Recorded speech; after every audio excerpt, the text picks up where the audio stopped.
Boa noite a todos. Eu vou começar agora a introdução à nossa apresentação do trabalho de Ecologia 1, proposto pelo professor Reginaldo Machado e elaborado pelos discentes David Gabriel, Emily Érica e Luan Oliveira. O trabalho proposto foi a análise de um artigo científico e a apresentação do mesmo.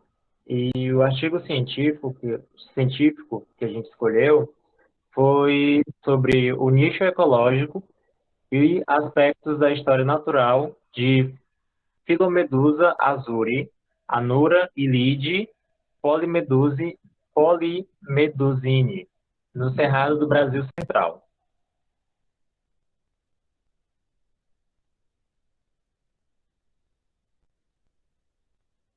Os autores do presente artigo são Evelyn Borges de Freitas, Gritando Brito de Carvalho, Renato Gomes Faria, Renato de Carvalho Batista, Cássio de Carvalho Batista, Wellington Araújo Coelho e Adriana Borchiglier.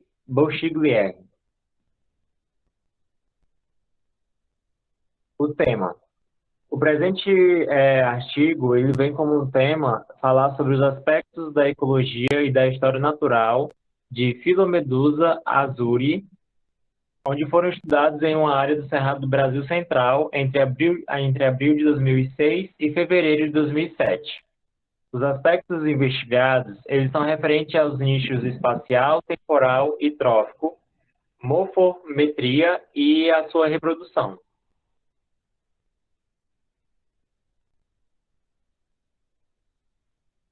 Agora eu vou falar um pouco sobre a introdução do artigo.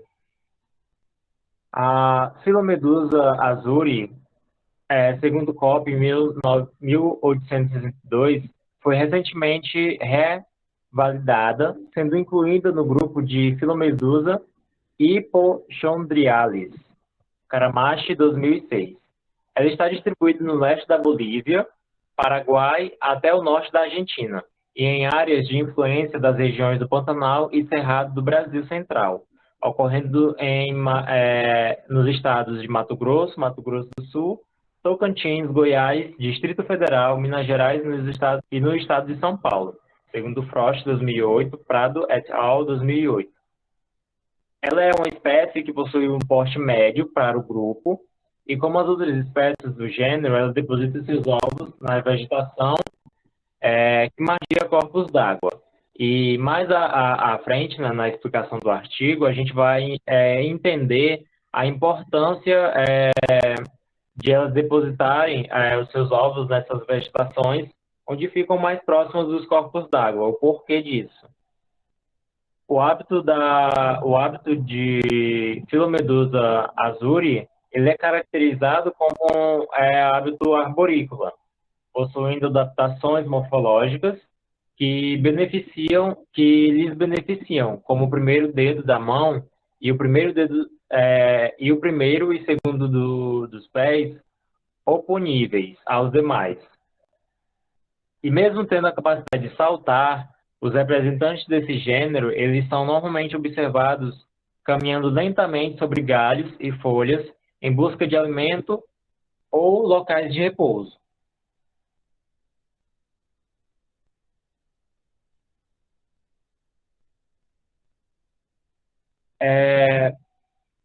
Até o momento do artigo, né, esse artigo ele vem falando que essa é uma espécie onde não há muitas informações sobre onde não há muitos estudos, né, biológicos, e foi encontrada apenas uma pequena amostra, né, e para o cerrado não existe até o momento informações publicadas sobre a dieta dessa espécie, os modos de forrageamento e a composição da dieta em anuras são importantes fatores para a compreensão de suas interações ecológicas.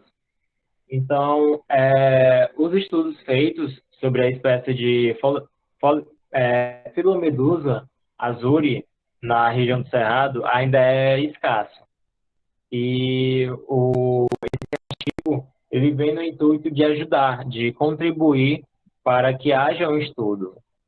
Em geral, os anfíbios são insetívoros, podendo também se alimentar de outros pequenos invertebrados. A dieta está diretamente relacionada a aspectos morfológicos e fisiológicos que contribuem para a localização, identificação, captura e ingestão de uma ampla variedade de presas.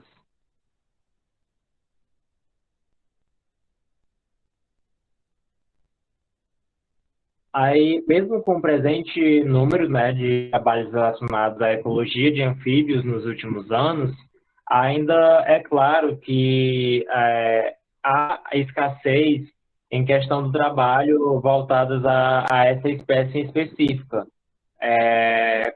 Quanto mais se falando da região do Cerrado, como foi dito anteriormente.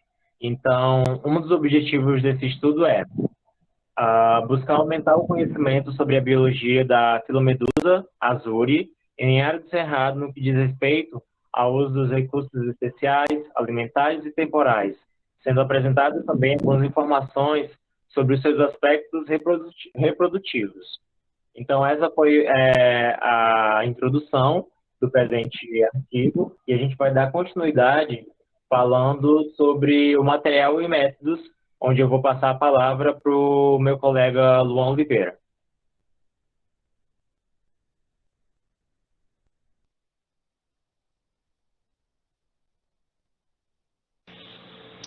Boa noite a todos. Espero que todos estejam me ouvindo bem. Meu nome é Luan, né, como o David falou, Luan Oliveira, e eu vou estar falando um pouco sobre os métodos, né, materiais e métodos. Vamos entender como que esses pesquisadores, né, professores fizeram para fazer esse estudo. Pode me dar só um retorno aí, David ou Milho, se meu áudio tá bom, galera? Tá normal? Obrigado. Vamos lá, para os métodos, né? A Filomedusa azúrea foi estudado na área, né? Primeiro a gente vai ver a área que ela foi estudada, né? Que é a área do Cerrado, como o David bem falou, pertencente à Fazenda Porta do Céu, né? Vocês podem acompanhar no slide, aí tem a localização no município do Novo Gama. As coletas foram realizadas por duas pessoas, né? Tem bem explicitamente no artigo explicando como foi feita a coleta. Eu vou explicar para vocês aqui. Sendo adotado duas noites consecutivas e cada semana entre os meses de abril de 2006 e fevereiro de 2007, totalizando 94 dias de campo. Então foram duas pessoas, né, para fazer essas coletas aí e o método utilizado foi a busca ativa,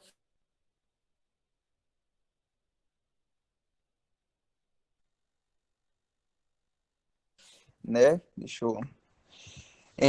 E às 5 horas, né? Esse horário aí, praticamente, né, é o horário de coleta, para quem faz coleta aí com os professores, sabem que normalmente esse horário que é utilizado, né? Que é a utilização do recurso de cada espécie nas diferenças, mais na noite, né? Como nós sabemos.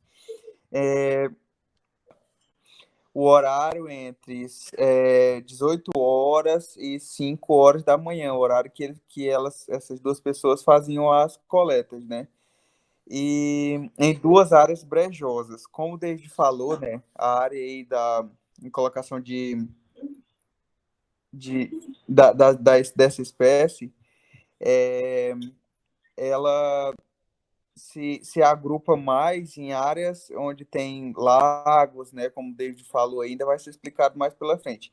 Mas um fragmento de mata na galeria em Três Lagoas. Então, foi aí onde fizeram as coletas. Vou explicar também, pessoal, para vocês mais um pouco como que foi feita essas coletas objetivos, né? Esses animais coletados foram condicionados separadamente em sacos plásticos, né? Após a coleta.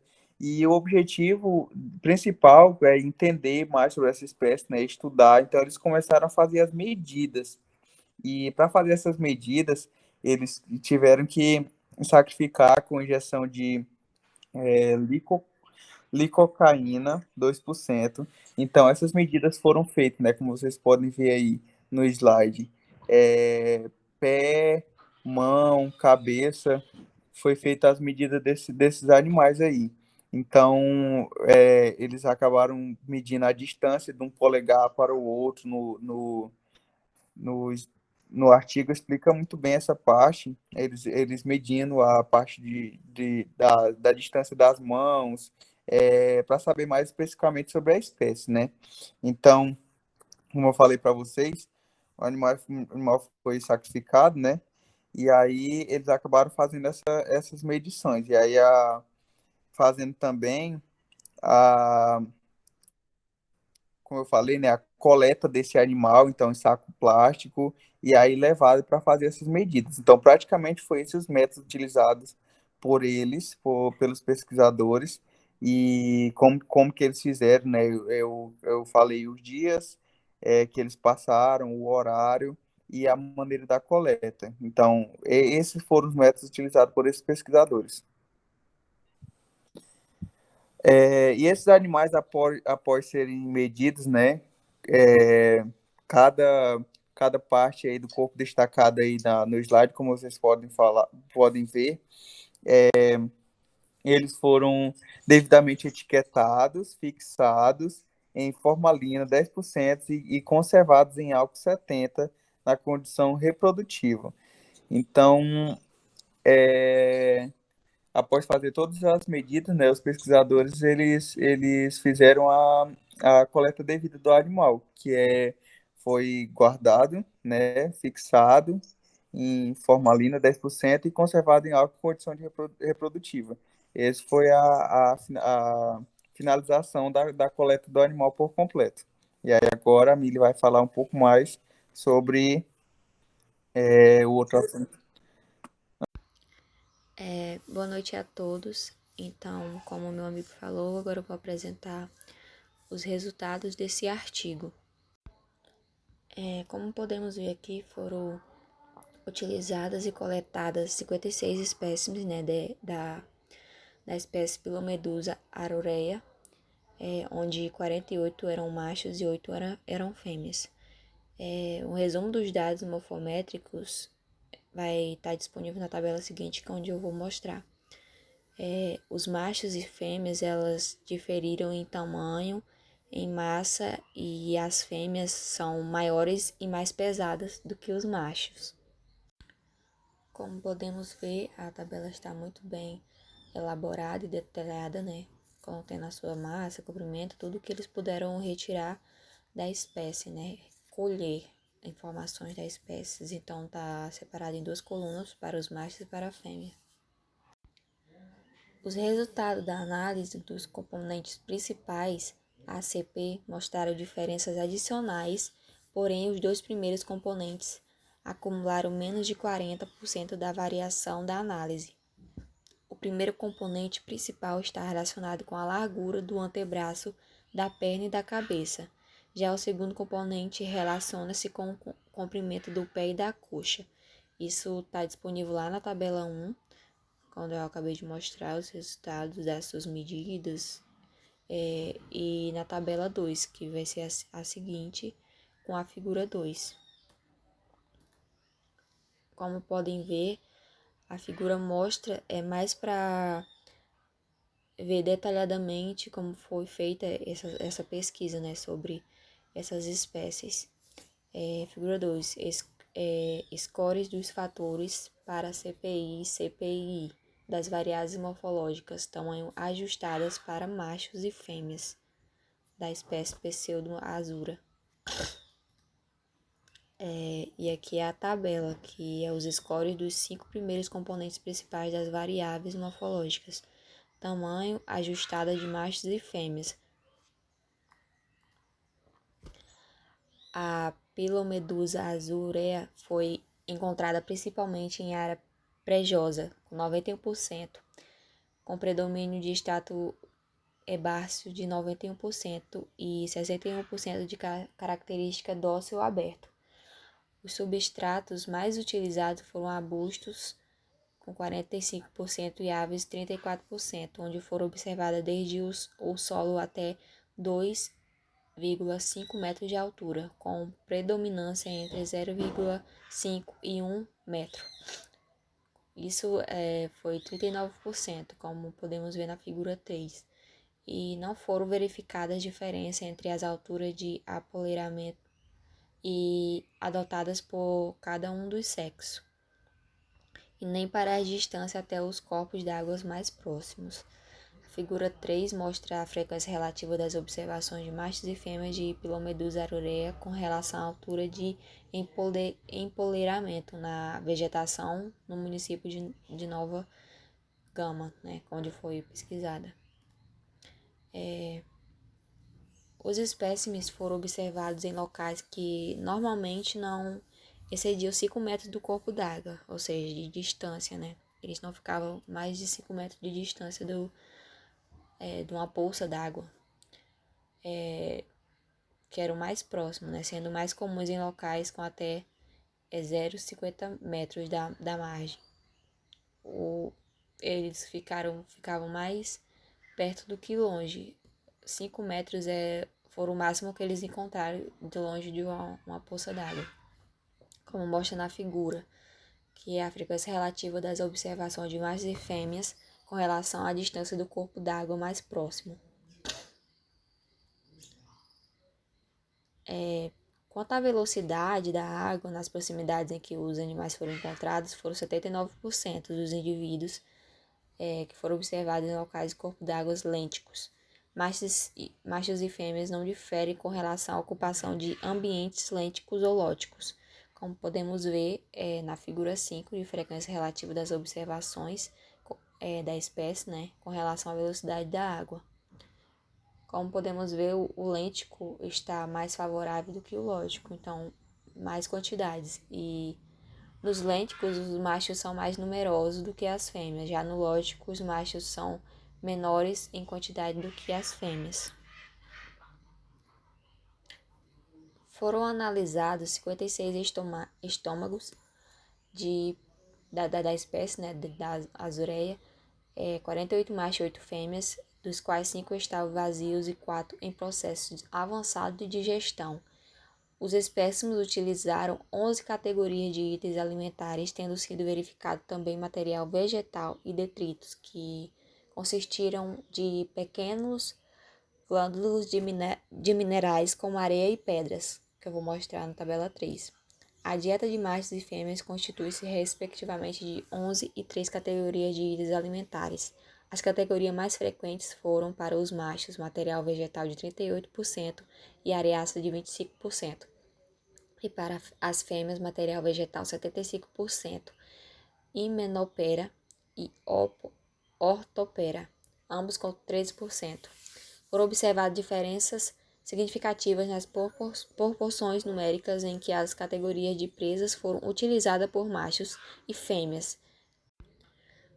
Os machos ingeriram maiores proporções de Aranesia, que foi 43%, e as fêmeas de Hymenoptera foi 67%.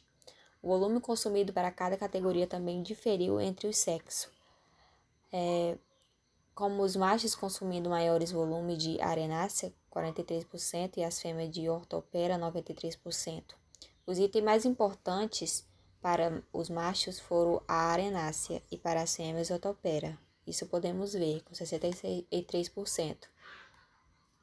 Podemos ver aqui na tabela essa divisão entre fêmeas e machos e as alimentações que cada um consumiu adequadamente. A tabela ela tem a descrição de dieta de machos e fêmeas, Pilomedusa arureia, com a frequência F, né, como podemos ver aqui, é o número de espécimes contendo um tipo de presa particular. Então, aqui como podemos ver, a Hymenoptera, para as fêmeas, tinha apenas uma presa. E o V é o volume, né, e o N é o número daquele tipo de presa. O volume da presa Hymenoptera era 2,6 e o N, como mostra, é o tipo de presa, né? Então eram 2 tipos de presa que a espécie pegava. A mesma coisa podemos ver no macho, com todos os seus substratos e tal, sua alimentação, todos os tipos de material que eles utilizavam e tal, e é o que eles comiam. Nisso não foi possível observar a relação entre as medidas da cabeça e as dimensões das presas utilizadas. A tabela ao lado é a correlação canônica entre as dimensões das presas e da cabeça de Pilomedusa arureia. Como podemos ver, as medidas estão muito favoráveis. A tabela está dividida entre comprimento, largura e altura dessas espécies, onde mostra também o maior comprimento e a maior largura. Um resumo das condições reprodutivas de machos e fêmeas de Pilomedusa arureia por classe de tamanho, bem como dos volumes dos testículos, encontra-se na tabela 5 e 6. O comprimento rosto-cloacal variou de 39,99 a 41,70 mm em machos e o menor indivíduo reprodutivo apresentou 34,64 mm. Para as fêmeas, o CRC variou de 39,56 a 44,67 mm e o menor indivíduo reprodutivo apresentou apenas 40,33 mm. Como podemos ver aqui na tabela, né? Tabela 5 e tabela 6, que mostra a porcentagem de fêmeas de Pilomedusa arureia coletadas no município, né? De diferentes categorias de comprimento, rosto cloacal, em diferentes estágios reprodutivos determinados pelo desenvolvimento do óvito. Como podemos ver, é a seguinte as descrições, né? Que é 1, 2, 3. 1 é ovítos desenovelados com tamanhos reduzidos e ovários pouco desenvolvidos. 2. Os ovítos estão parcialmente enovelados e os ovários parcialmente desenvolvidos. 3. Os ovítos bastante enovelados e ovários bem desenvolvidos. Já na tabela 6 é a porcentagem de machos de Pilomedusa arureia do município relacionada à condição do saco vocal com média, desvio padrão do volume dos testículos pelo comprimento rosto cloacal, saco vocal reduzido e saco vocal intermediário, como podem ver na descrição, né? As siglas CVR, CVI e CVE.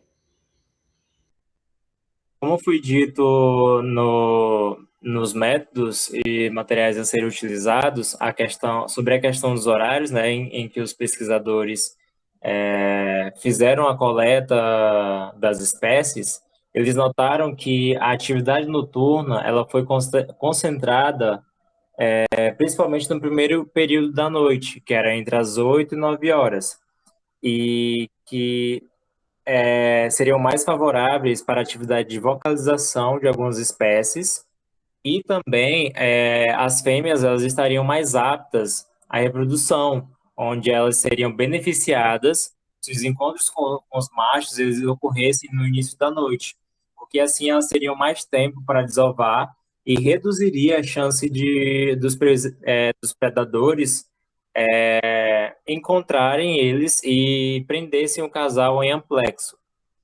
E também a área de estudo em ambientes brejosos com vegetação herbácea, eles perceberam que esses ambientes, eles de alguma forma favorecem a reprodução dessas espécies. Então, a área de estudo onde foram encontradas essas espécies, ela tem uma relação com a permanência deles ali e a facilidade para eles se reproduzirem.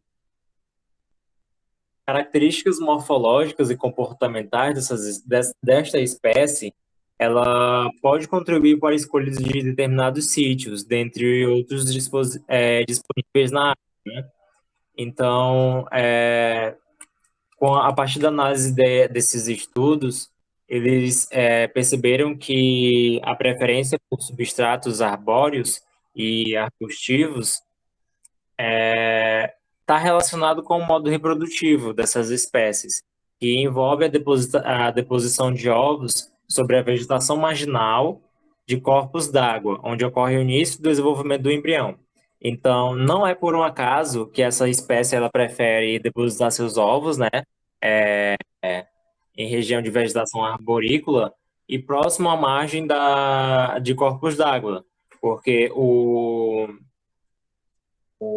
vai ser desenvolvido, o embrião vai se desenvolver, e quando eclodir, ele vai cair diretamente nesse corpo d'água, onde ali o girino vai poder se desenvolver, onde ele vai completar o seu desenvolvimento na água.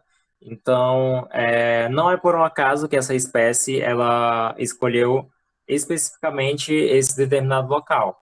Então, essa foi uma das discussões do presente estudo. E aqui eu encerro a minha participação na apresentação desse artigo. Obrigado e boa noite a todos. Obrigada a todos pela atenção. Valeu, galera.